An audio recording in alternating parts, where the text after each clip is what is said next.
Bismillahirrahmanirrahim. Assalamualaikum warahmatullahi wabarakatuh. Perkenalkan, nama saya Musyafa Torik Naufal dan rekan saya Muhammad Asyam Murtado dan Hanif Corudin.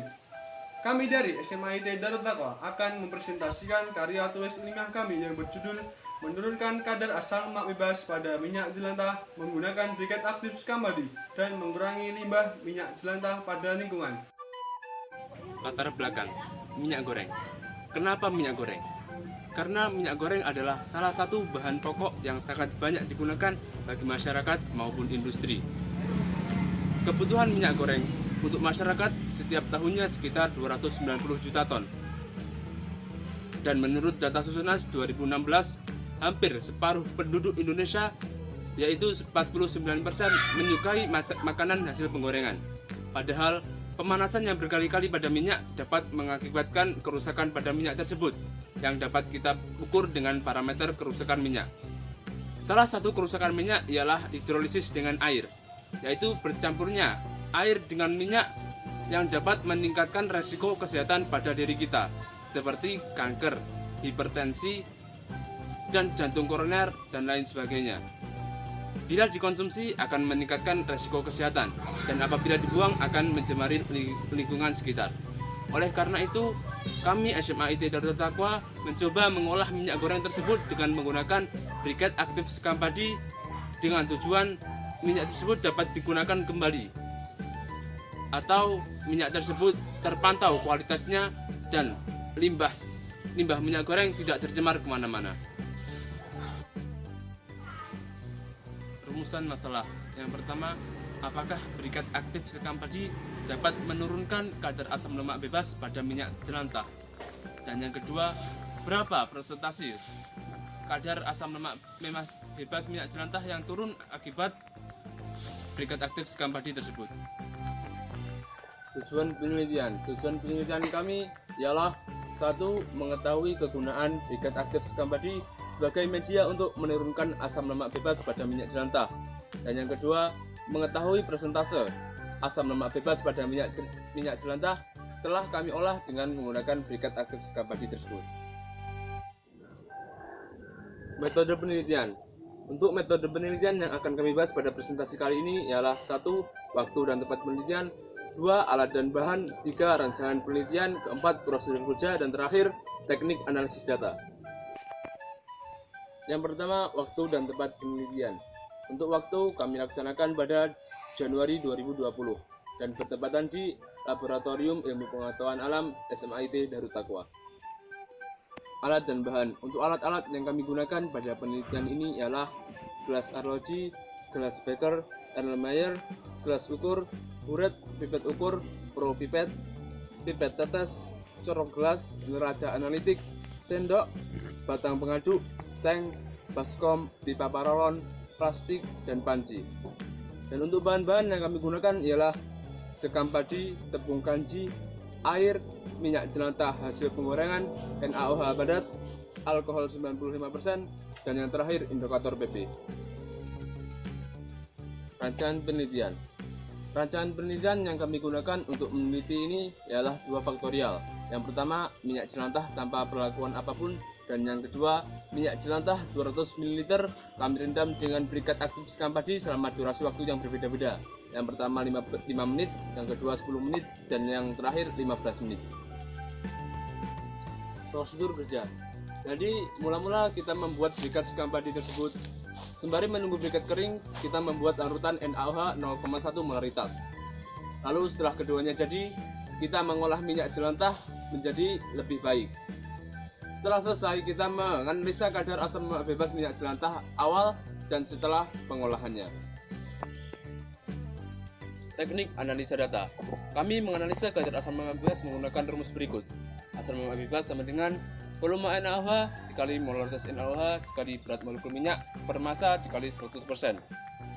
Dan kami menganalisa persen penurunan asam lemak bebas menggunakan rumus berikut. 100% dikurangi dalam kurung persen asam lemak bebas setelah diolah per persen asam lemak bebas mula-mula kali 100%. Data percobaan. Kita lihat gambar pertama. Minyak jelantah mula-mula. Minyak jelantah tersebut telah mengalami proses pemanasan yang berkali-kali sehingga warnanya terlihat hitam kecoklatan dan teksturnya sedikit mengental. Lalu gambar kedua yaitu proses pembuatan briket aktif sekam padi, yaitu sekam padi yang kita bakar bersama agar menjadi gosong dan kita jadikan briket aktif sekam padi tersebut. Setelah pengolahan minyak jelantah, kita akan mendapatkan minyak yang bening dan kita akan mengambil sampel data dari minyak bening tersebut dengan menggunakan teknik titrasi. Hasil analisa asal mak bebas mula-mula sebesar 0,32 dan 0,3072 menghasilkan rata-rata 0,3136. Minyak jelantah setelah perendaman dengan briket aktif sekam padi selama 5 menit menghasilkan persentase asam mak bebas sebesar 0,256 dan 0,2304 menghasilkan rata-rata 0,2432. Jadi rata-rata dari tersebut ialah 22%. Minyak jelantah setelah perendaman dengan briket aktif sekam padi selama 10 menit menghasilkan persentase asam mak bebas sebesar 0,2304 dan 0,1792 menghasilkan rata-rata 0,2048. Maka asal mak bebas tersebut turun sebesar 35%. Minyak jelantah setelah perendaman dengan briket aktif sekam padi selama 15 menit menghasilkan persentase asam mak bebas sebesar 0,1536 dan 0,128 menghasilkan rata-rata 0,1408. Jadi minyak asal mak bebas tersebut turun sebesar 55%. Perkembangan bagi industri. 1. Untuk mengurangi limbah minyak hasil industri yang menyebabkan polusi lingkungan. 2. Dapat menekan biaya produksi bagi industri. 3. Bagi industri produksi dan pengolahan minyak nabati, hasil di penelitian ini diharapkan dapat mengurangi produksi, sehingga penebangan hutan untuk industri kelapa sawit dapat dikurangi, kemudian ekosistem akan jadi lebih terjaga dan seimbang. Bagi masyarakat, 1. Dapat menghemat kebutuhan minyak dalam rumah tangga. 2. Mengurangi limbah rumah tangga. 3. Mengurangi konsumsi minyak jelantah untuk menunjang kesehatan. Bagi pendidikan, 1. Dapat digunakan sebagai referensi dan pengembangan untuk kegiatan penelitian yang lebih lanjut. 2. Untuk menunjang kegiatan belajar dan mengajar. Kesimpulan dan saran. Kesimpulan yang dapat kita ambil dari penelitian ini ialah: 1. Briket aktif sekam padi dapat menurunkan kadar asam lemak bebas pada minyak jelantah. 2. Persentase penurunan kadar asam lemak bebas pada minyak jelantah setelah perendaman menggunakan briket aktif sekam padi ialah: A. Setelah perendaman selama 5 menit menurunkan sebesar 22%. B. Setelah perendaman selama 10 menit menurunkan sebesar 35%. C. Setelah perendaman selama 15 menit menurunkan sebesar 55%. E. Saran. Penelitian ini masih perlu dilanjutkan dengan variasi waktu untuk mendapatkan hasil penurunan kadar asam lemak bebas yang maksimal. 2. Perlu ditambahkan kajian yang relevan tentang terkait penelitian ini. Pertanyaan nomor 1. Kenapa menggunakan briket aktif sekam padi? Karena membaca dari beberapa referensi bahwa peningkatan kadar asam lemak bebas yang terjadi pada minyak jelantah terpicu karena terjadinya reaksi hidrolisis dengan air.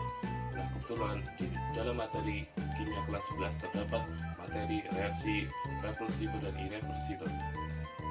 Nah, jika kita pergi ke toko sepatu, kita ketahui bahwa untuk mengikat kadar air yang terdapat pada sepatu, maka di dalam sepatu diberi sebuah silika gel.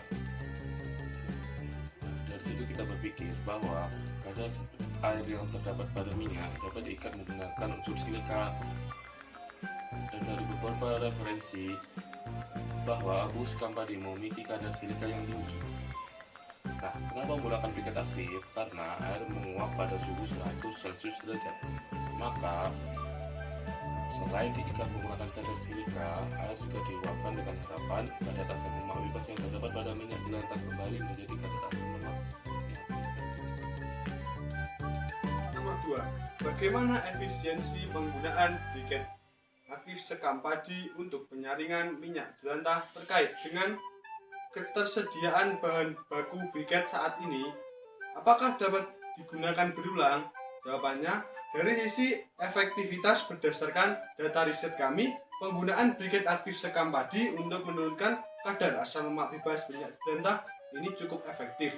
Meskipun masih perlu dilakukan penambahan variasi lama perendaman untuk mendapatkan hasil penurunan terbaik. Namun, dari sisi efisiensi ini belum kita hitung secara detail.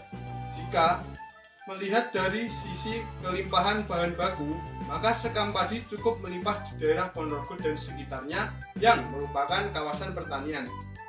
Penggunaan berulang mungkin untuk dilakukan dengan memisahkan kembali abu atau serpihan arang dengan minyak jelantah, kemudian diolah kembali untuk dijadikan briket.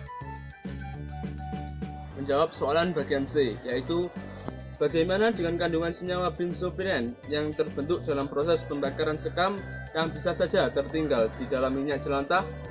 Mengapa kadar peroksida tidak digunakan sebagai parameter penentuan kualitas minyak?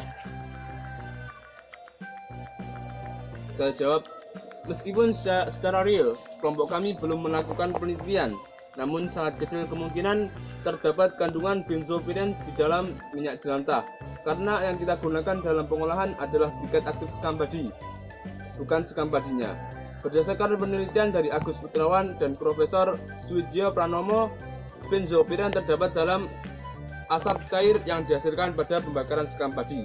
Sementara hasil pembakaran sekam padi yang kami lakukan diambil abunya. Jikapun terbentuk kandungan benzopiren dan tertinggal di abunya, maka masih ada langkah lanjutan dalam pembuatan briket, yaitu proses pencampuran dengan pati, proses pencetakan, dan proses pengeringan briket, sehingga kemungkinan adanya senyawa benzopiren sangat kecil.